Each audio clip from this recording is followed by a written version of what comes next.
Hi, my name is Sully and welcome back to the Little Reader's Corner.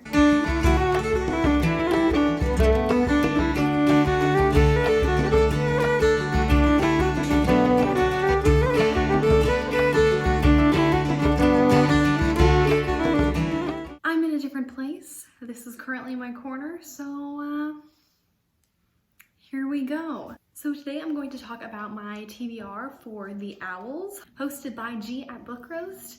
And I believe this is the third year that G has hosted the Owls Magical Readathon. And this is the first time that I am participating, so I'm very excited.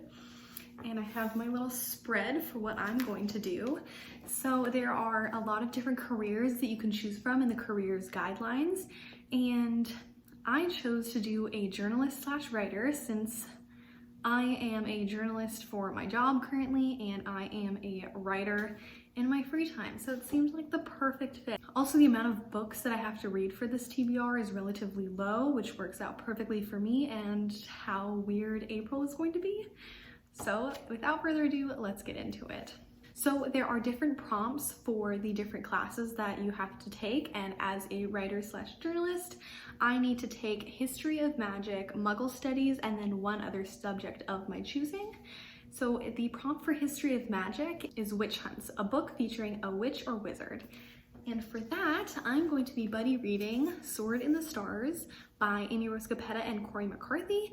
I'm going to be buddy reading this with Jade from Jaded Reader and Maddie from Princess of Paperback. So we are going to be starting this actually tomorrow, but you're not going to see this until Tuesday, so started this yesterday. And this is the arc of the sequel to Once and Future. And basically it is kind of a sci-fi retelling of the legend of King Arthur and Merlin. I've had very mixed opinions about the first book, but I'm really interested to see what happens in the second book just based off of what happened in the last 10 pages of the first one. It's as if they took the story of King Arthur, but then threw in a lot of great representation. It's primarily a lot of queer representation, but then it's also in space with different planets, and Guinevere is the queen of the medieval themed planet, and there's like a whole lot of other things that go on, but I will be reading this arc. Very interested to see what happens. That's the first one, and that is for the prompt for History of Magic because Merlin is a wizard, so got that one. And then the second class that I need to be taking my owl for is Muggle Studies, and that is a book from the perspective of a Muggle, so contemporary. And for that, I will be reading Yes, No, Maybe So by Becky Albertalli and Aisha Saeed. And this book is about two teens who are volunteering for their local state senate candidate and are going door to door talking to people about it. So it talks about local activism as well as like political themes. And then it concerns Maya and Jamie, and there is kind of like a crush love story going on. So that is my contemporary for Muggle Studies. And then lastly, I can pick any subject of my choosing. So I assume that is like kind of the area that I would be writing about or be a journalist within. So actually this one I chose just based off of the prompt, and that is Potions, the prompt of which is Shrinking Solution, a book that is less than 150 pages. So this isn't exactly less than 150 pages, but it is very tiny, and I thought it was 150 pages. It is This Is How You Lose the Time War by Amal El-Mutar and Max Gladstone.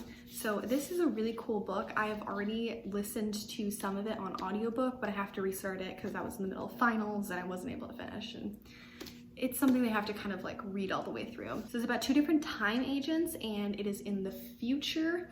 So they're kind of like going through time and leaving each other time notes. They both identify as female, and they kind of start like a love, like time war lost throughout time through like different artifacts and things like that, where they leave each other notes. And it's really short. I've heard amazing things. Lexi from Alexander Roslin loved this book. Kat from Catty-tastic loved this book.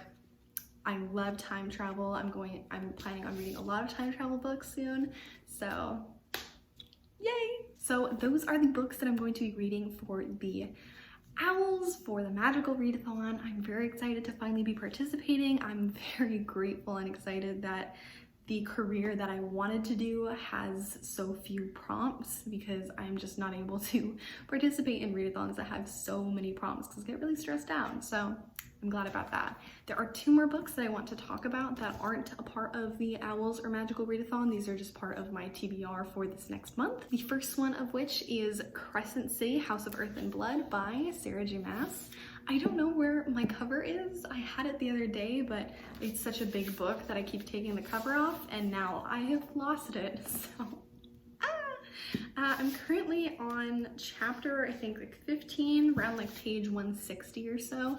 I'm buddy reading this with Leah from Where in the World is Leah Jane, Jade from Jaded Reader, and Sarah from Novel Serendipity.